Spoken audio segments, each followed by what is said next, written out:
let's take the conversation a bit further from where we were in the last subtopic when we talked about attributions and attributional styles. A lot of what we were alluding to in that topic had to do with attitudes, perspectives, viewpoints. So attitudes play an important role in the research of social psychology. Essentially, my attitude is an evaluation that I have made, evaluation that I've made, or a feeling that I have towards people, ideas, objects, environments, whatever it might be. These are perceptions that I develop based on my history, based on my early experiences, and based on the interaction that I have with other people and the environment with which we exist. So, in thinking about attitudes, obviously we come across the reality of us having positive and negative attitudes, favorable and unfavorable attitudes. And the way that we deal with this and act upon this comes across in both emotional ways or affect. We deal with these things, these attitudes behaviorally and cognitively as well, the way we think. All of these are means by which we express our attitudes. It's important to try to keep in mind that an attitude can be expressed not only explicitly and verbally, but also non-verbally. Without us even realizing it, our facial expressions, our body language, all of this expresses the attitudes that we hold. And when we run up against conflicts of attitudes, either because of having stereotypes or having prejudices or discrimination, these are all negative reactions to internal attitudes that we have. And so it's important, again, for us to be mindful of how an attitude is formed and how it can be expressed. Now, how do we change an attitude?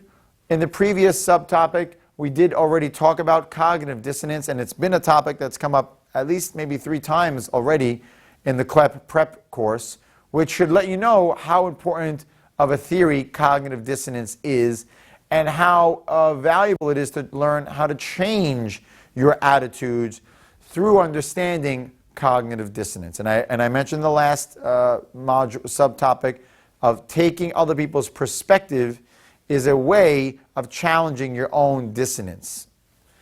Another important process that we should understand when it comes to attitude and attitude change is persuasion and the art of persuasion.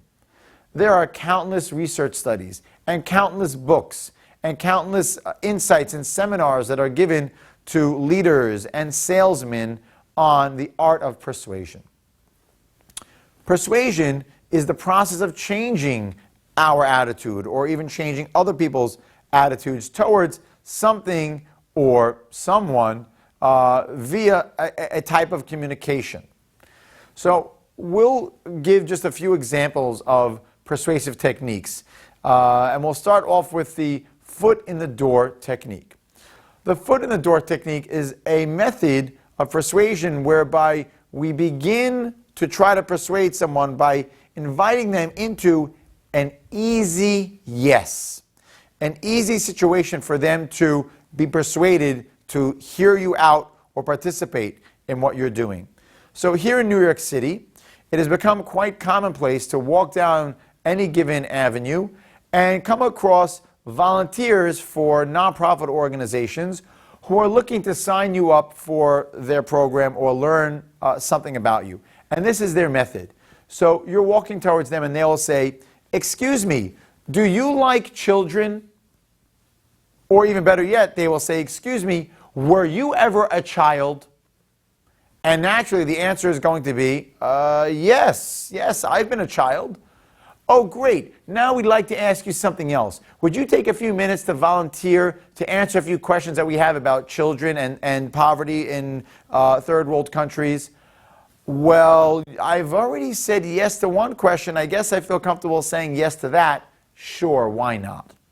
So this is the foot in the door technique. Getting people to say yes to something small, get your foot in the door, and then open the door up with a larger request. This has applications to so many areas of our lives.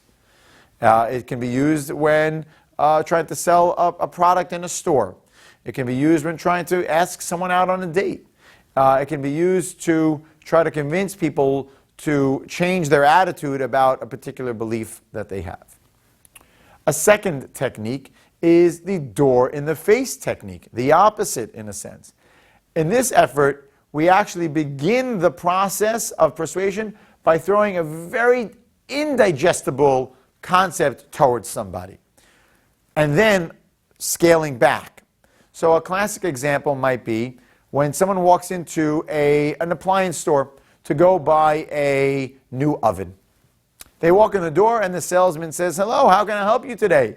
And the person says, "I'm looking to buy a new oven, but I don't want something too expensive." So the salesman, who's very smart, says, "Okay, well, we have this top-of-the-line oven that costs only $5,000. Whoa, what? $5,000? That's way too rich, way too professional of an oven, way more than I need. I feel like you just threw the door in my face. I'm disoriented." And quickly the salesman says, "Oh, that's not what you're interested in? No problem. Let me show you this other model that is only $1,000. Now, in that case, the person walking in may have intended to buy a $500 oven, but because they slammed the door in their face and showed them a $5,000 item and then backed it up to a $1,000 item, the person, the shopper, is actually more inclined to consider the $1,000 item because they already considered no way for the $5,000, and maybe I want a little bit more of an upgrade than the cheaper item. So this is a classic technique used in sales, again called the door-in-the-face technique. So I might tell someone on a first date, "Would you marry me?" And they may say, "You're nuts. What are you asking me? I just met you 5 minutes ago. How could you say I marry you?" "Okay, I'm getting ahead of myself. How about a second date?" "All right, that's a little less than getting married. I can handle that." So these are techniques that are used very often in advertising, and attitude change is very common in advertising. So keep an eye out for these techniques as the buyer and consumer. And if you are considering going into sales, once you pass the CLEP exam and you go to college and you get all your credits in and you graduate and you become super successful, you'll come back to some of these approaches and techniques and apply them to your life. Okay, we'll see you over at the next submodule.